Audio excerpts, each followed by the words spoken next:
बिहार में लगातार सभी पार्टियों के नेताओं का दौरा जारी है क्योंकि 2024 का इलेक्शन नज़दीक है और इसी के तहत केंद्रीय गृह मंत्री अमित शाह ने भी मुजफ्फरपुर में आरजेडी के साथ साथ नीतीश कुमार के साथ इंडिया अलायंस के तमाम जो नेता और पार्टी हैं उन पर हमला भी किया है।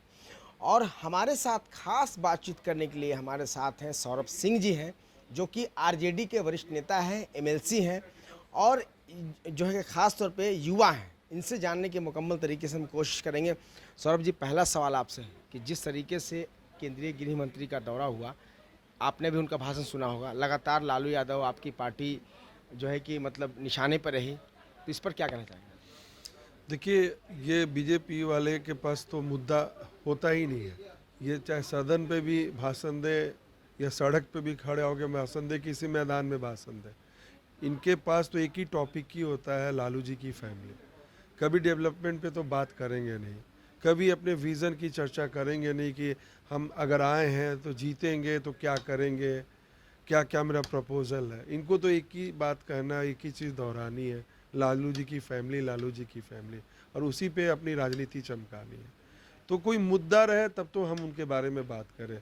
कल भी आए, मुद्दा विहीन बात करके गए, जातीय जनगणना के बारे में बोल के गए कि जब बीजेपी की शासन थी तो ये हुआ था। अगर बीजेपी की शासन थी तो महागठबंधन में वो 22 तक तो थे। तो हमारे उप मुख्यमंत्री माननीय तेजस्वी जी का यही कहना है कि आप 21 में क्यों नहीं करा लिए, अब 22 के पहले क्यों नहीं करा लिए, या आज पूरे हिंदुस्तान में आपकी जहाँ जहाँ आप हैं शासन में, जिस जिस राज्य में, तो आप वहाँ स्वतंत्र हैं, वहाँ क्यों नहीं करा रहे हैं।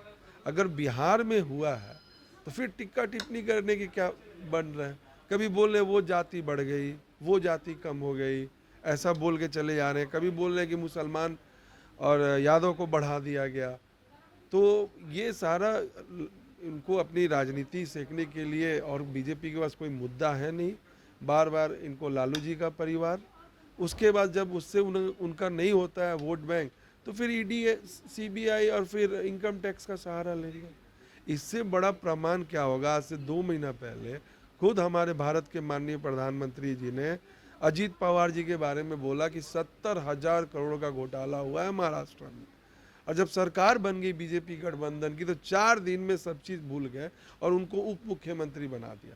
तो इसका स्पष्टीकरण करेंगे गृह मंत्री अमित शाह या माननीय प्रधानमंत्री नरेंद्र मोदी। तो इनके पास कोई मुद्दा नहीं है। मेरा कहना है बस इसी में फंसा के वो जात की राजनीति करते हैं, धर्म की राजनीति करते हैं। सम्राट चौधरी जो कि बीजेपी के प्रदेश अध्यक्ष हैं, कभी आरजेडी में हुआ करते थे, उनको उनके भाषण को हमेशा आप सुनते होंगे, क्या कहेंगे उस पर? आपके टिप्पणी क्या है? नहीं, सम्राट जी अगर अपनी जो दल से निर्देश किया जाता है उस पर भाषण देते हैं, हम तो इतना ही कहेंगे। हमने कल भी बोला था कि आज सम्राट जी जो भी बीजेपी के अध्यक्ष हैं या इसके पूर्व भी अध्यक्ष हैं, ये दोनों हमारी ही आरजेडी से निकल के गए हैं। ये हमारी आरजेडी फैक्ट्री से नेता बने हुए हैं। ठीक, तो अपना वो भी पीछे का वजूद भी याद रखना चाहिए। ठीक है, आप बीजेपी के अध्यक्ष हैं, आप बीजेपी का धर्म पालन करते हैं, बोलते हैं, लेकिन कम से कम अपने पिछले दिन भी तो याद करके बोलना चाहिए।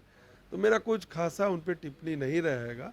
बस हम इतना ही बताना चाहेंगे कि जो भी बीजेपी के दोनों पूर्व अध्यक्ष हैं वो आरजेडी के ही बनाए हुए नेता हैं। एक सवाल है आपसे, 2024 का इलेक्शन नज़दीक है और पार्टी ने बड़ी जिम्मेदारी एक तरह से दी है सौरभ सिंह को, तो उस पर क्या कुछ तैयारियां आपकी खास तौर पे चल रही है? देखिए, जिम्मेवारी तो सारे जितने हमारे विधायक हैं, विधान पार्षद हैं, सबको है। लेकिन अभी एक चीज़ है कि जो आप कल से खुल के आ रही है, भूमियार जाति से मैं आता हूँ, और भूमियार जाति पे कल श्री कृष्ण सिंह की 136 जयंती पार्टी ऑफिस में बनाई गई थी प्रदेश कार्यालय में। तो मैं कल भी मंच से यही बोला था कि हमारे यहाँ जो भी भूमियार जाति से आते हैं तो उनको हड़बड़ी रहती है। वो आते हैं और सोचते हैं कि हमको 1 से 2 महीने में टिकट मिल जाए, हम विधानसभा लड़ जाए, हम लोकसभा लड़ जाए, विधान पार्षद लड़ जाए। आपने भी काफ़ी संघर्ष किया है। मैंने भी संघर्ष किया। मैंने कल अपनी जो भी मेरी एक्सपीरियंस है मैंने कल साझा किया। हम यही बोले कि आप बीजेपी में जाते हैं तो 20 वर्ष, 30 वर्ष, 15 वर्ष इंतजार करते हैं, और बीजेपी में जाके आप किसी भी सभा के पिछली कुर्सी पे बैठते हैं। लेकिन आपको तो आरजेडी में कम से कम अगली 2-3 पंक्ति में जगह भी मिल जाती है। तो अगर आप बीजेपी में 15 साल 20 साल समय दे के टिकट लेने के इच्छुक होते हैं, आप राष्ट्रीय जनता दल में आते तो इतने हड़बड़ी में क्यों रहते हैं? आप पार्टी के लिए अपना तन मन धन से समर्पित होइए, अपना पार्टी के लिए काम करिए। पार्टी जरूर अगर 1 साल में नहीं हुआ 5 साल में जरूर आपको सम्मान देगी। तो मैं यही बोलना चाहता हूँ कि यहाँ जो भी आते हैं हमारे जाति से बहुत हड़बड़ी में आते हैं और चाहते हैं कि हमको 1 महीना में टिकट मिल जाए, 2 महीने में टिकट मिल जाए, 3 महीने में टिकट मिल जाए। और मैं अब ये जरूर दावा कर रहा हूँ कि जो लोग भी धैर्य बना के रखे थे, चाहे वो अजय सिंह जी माननीय सदस्य मुंगेर के जो विधान पार्षद हैं, कार्तिक जी हैं, ये सारे सदस्य पिछले 5 साल 4 साल से जुड़े हुए हैं, तब उनको तेजस्वी जी ने बुला के टिकट दिया। तो मैं यही चाहूँगा कि जो भी महत्वाकांक्षा रखते हैं, जिनको भी राजनीति में आने की है रुचि, वो आए, संगठन को समय दे। संगठन को समय देंगे, संगठन उनका जरूर सम्मान एक करेगा। सवाल और भी है कि सौरभ सिंह ऐसे बिरादरी ऐसे कास्ट चाहते हैं भूमिहार बिरादरी से कि जहां भारतीय जनता पार्टी और एनडीए दावा करती है कि उनका वोट बैंक भूमिहार बिरादरी है, ऐसे में कैसे जो है कि उस किले को जो है कि आप मतलब निशाना साधेंगे, क्या करेंगे आरजेडी के लिए? देखिए, यही तो वो मैसेज स्प्रेड करके पिछले 10 सालों से पब्लिक को ये है। मैं आपको बता दे रहा हूँ, भूमिहार एक बुद्धिजीवी माने जाते हैं, क्योंकि खासकर किसान होते हैं, जमींदार तो नहीं बोलूँगा, खेती से जुड़े होते हैं, तो एक बुद्धिजीवी माने जाते हैं।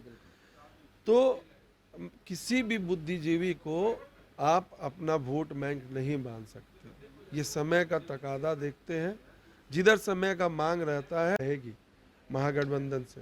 तो हम लोग जो जाति हैं, हम किसी के जागीर नहीं है। हमारा यही है कि जो राज्य के हित में रहेगा, जो समय का तकाजा रहेगा, हम उसके वोट मतलब करेंगे। जो आपकी हक की बात खास तौर पे करेगा उसकी बात आप लोग करेंगे। जी, जो हक की बात करेगा, बिहार की विकास की बात करेगा, हम उसके साथ हैं। एक सवाल और भी है कि अगर इससे अभी तो एमएलसी बने हैं आप, युवा भी हैं, अभी जिम्मेदारी अगर मंत्रालय की मिलती है किसी तरह की, तो उसमें सौरभ सिंह कहाँ पे खड़े उतरेंगे? कि ये मेरे लिए कहना थोड़ा जल्दी है, ये फैसला संगठन का होगा। ये आदरणीय हमारे राष्ट्रीय अध्यक्ष लालू जी प्रसाद यादव जी और माननीय उप मुख्यमंत्री तेजस्वी जी का ये है, और हमारे प्रदेश अध्यक्ष है, ये संगठन का है। इस पे मैं कुछ नहीं करूँगा। अगर वो मुझे जिम्मेदारी देंगे तो मैं कोशिश करूँगा कि उनका पूरा 100% खड़ा उतरूँ और अपने बिहार की सेवा करूँ। सौरभ जी एक सवाल और भी है कि इंडिया अलायंस में सारी पार्टियां हैं, लेकिन कहीं कहीं अलग अलग इलेक्शन भी लड़ रहे हैं अभी के विधानसभा के इलेक्शन में कई राज्यों में। ऐसे में इंडिया अलायंस क्या मजबूत है? भारतीय जनता पार्टी कहती है कि इंडिया अलायंस नहीं, इंडिया अलायंस है और मजबूत नहीं है। देखिए, कुछ आपको मालूम है, हमारे संविधान में कुछ है कि अगर आपको नेशनल पार्टी बननी है तो कुछ वोट परसेंट आने चाहिए, कुछ राज्य में सीट भी होनी चाहिए, या आप इलेक्शन लड़ो तो वहाँ पे कुछ वोट परसेंट है। तो इसकी भी मजबूरी होती है। अगर नेशनल पार्टी बनना है तो कहीं कहीं आपको अपने आप को नेशनल पार्टी साबित करने के लिए भी लड़ना पड़ता है। तो कुछ मजबूरियाँ भी होती हैं, जिसके कारण नेशनल पार्टी बनने के लिए जेडीयू अभी लड़ रही है। जैसे अभी लास्ट विधानसभा नागालैंड में हुआ था, वहाँ जेडीयू अलग थी, आरजेडी अलग थी, तो अपना एक प्रेजेंटेशन देना पड़ता है। तो ये एक संविधान में है कि नेशनल पार्टी बनने के लिए आपको इतने स्टेट में लड़ने होंगे और इतना % ऑफ वोट आना चाहिए। उसी को देखते हुए ये सारी अभी जो भी पार्टी अपनी कैंडिडेट खड़ा कर रही है, तो उसी के तहत ही कर रही है। पार्टी से भूमिहार समाज को खासतौर पे जोड़ने के लिए क्या योजना है, क्या स्कीम आपका है, जिस तरीके से तेजस्वी यादव ने आप पे भरोसा किया है? देखिए, कल खुले मन से तेजस्वी जी ने कहा कि हम चाहते हैं, मेरे दिल में है कि भूमिहार समाज मेरे साथ रहे। और उन्होंने ये भी इस बात कही कि जो भूमिहार समाज को जो उनको मेरे तरफ से हमारे दल से जो मिलना चाहिए वो भी नहीं मिल रहा, उन्होंने एक्सेप्ट किया और बोले कि हम इसकी शुरुआत कर चुके हैं। विधान परिषद के चुनाव में 5 टिकट दिए और ये आगे जारी भी रहेगा। ये तो संदेश है। उन्होंने तो बोल ही दिया कि जो सम्मान मिलना चाहिए वो मेरे तरफ से नहीं मिला, लेकिन मैंने शुरुआत कर दी है। और शुभ काम में थोड़ी देरी होती है, लेकिन शुरुआत हो गई है। तो ये खुला स्पष्ट उनका संकेत। बिहार की यात्रा करेंगे आप खासतौर पे इसके लिए? हम खास करके उत्तर बिहार की तो जरूर यात्रा करेंगे। हम चाहेंगे कि उत्तर बिहार में जितने जिले हैं और हम अपने ब्रह्मर्षि एकता मंच को मजबूत करें, और इसके लिए तो हम राष्ट्रीय जनता दल के लिए के तरफ से हम जरूर प्रयास करेंगे। आखिरी सवाल आपसे सौरभ जी, 2024 का इलेक्शन है, लोकसभा का बड़ा इलेक्शन है, और आप लोग महागठबंधन खास के इंडिया अलायंस नरेंद्र मोदी के खिलाफ में और जो है कि केंद्र सरकार के खिलाफ में लड़ाई लड़नी है आप लोगों की, उसके लिए क्या कुछ तैयारी है खासतौर पे आपके? देखिए, एक ही तैयारी है हमारे बिहार में। हमारे तेजस्वी जी ने पहले बोला था कि अगर मेरी सरकार आएगी तो सबसे पहले पढ़ाई, दवाई, कमाई, सिंचाई, करवाई। आप आज ये पढ़ाई से रिलेटेड तो आप तो देख ही रहे हैं कि 1,20,336 की नियुक्ति हो गई और 70,000 शिक्षक की नियुक्ति निकल चुकी है। उसके साथ साथ में उनका दूसरा था दवाई। अब दवाई में आज जाके हर जिला में आप देख सकते हैं कि अस्पतालों का पहले क्या हालात थी आज से 2 साल पहले और अभी कितनी सुधार है। तीसरा था उनका सिंचाई में माननीय मुख्यमंत्री ने अभी कृषि का चौथा रोड मैप भी बना दिया। फिर उनकी थी कमाई, तो कमाई के लिए रोजगार भी कितने सृजित किए जा रहे हैं। आप देख रहे हैं माननीय मुख्यमंत्री के नेतृत्व में अभी इथेनॉल प्लांट, चाहे जो भी अभी हाजीपुर में भी एक बॉटलिंग प्लांट और काफ़ी सारी प्लांट खुल रही है और करवाई हो ही रही है। तो जो भी बिहार की जनता है उनको यही चाहिए ना, डेवलपमेंट चाहिए, नौकरी चाहिए, रोजगार चाहिए। तो इसमें तो महागठबंधन की सरकार तो कर ही रही है, अग्रसर तो है ही। तो हमें नहीं लगता है कि इस बार हमें कुछ ज़्यादा अपना एजेंडा बनाना होगा। यही 5 एजेंडा से हम भारतीय जनता पार्टी को बिहार से खदेड़ देंगे। एक सर और भी इम्पोर्टेंट सवाल है, तेजस्वी यादव फिलहाल के वक्त में उप मुख्यमंत्री हैं, लिहाजा बिहार के मुख्यमंत्री नीतीश कुमार हैं, लेकिन बार बार आपकी पार्टी आप लोग बैनर में लगाते हैं भावी मुख्यमंत्री तेजस्वी यादव।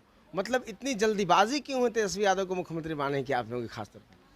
देखिए, जल्दीबाजी नहीं है। आपको याद होगा आज से 1 महीना पहले माननीय मुख्यमंत्री जी ने उप मुख्यमंत्री को पीठ थपथपाते हुए बोला, आओ जी आगे बोलो, तुम ही ना अब आगे देखोगे।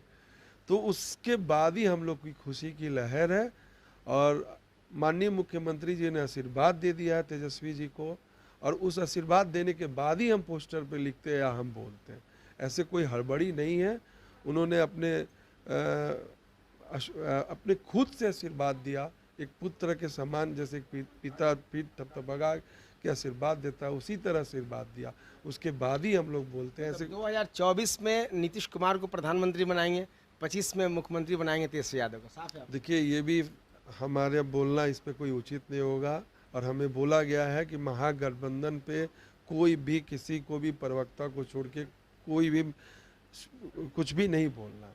तो हम इस पे कुछ आपसे इस टीका टिप्पणी नहीं करेंगे। बहुत बहुत शुक्रिया आपका बातचीत करने के लिए। साफ तौर पे इन्होंने कहा, जिस तरीके से आपने सुना, ये पार्टी के वरिष्ठ नेता हैं, युवा हैं। तेजस्वी यादव ने एक बार जिम्मेदारी दी और ये चुनाव जीतकर फिलहाल के वक्त में आए हैं और ये भी चाहते हैं कि जिस तरीके से ब्राह्मणसी समाज को लोग यूज़ कर रहे हैं दूसरी पार्टियाँ, तो राष्ट्रीय जनता दल ने जिस तरीके से भरोसा किया है तो ब्राह्मणसी समाज जुड़े और ये फिलहाल के वक्त में उत्तर बिहार में ये ब्राह्मणसी समाज को जोड़ने के लिए मुकम्मल तरीके से दौरा भी करेंगे।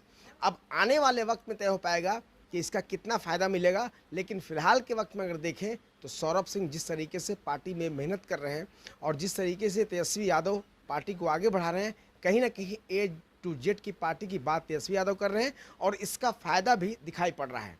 कैमरा पर्सन हीरा लाल के साथ आफ्ताब आलम, न्यूज़ बाय स्कोप, पटना।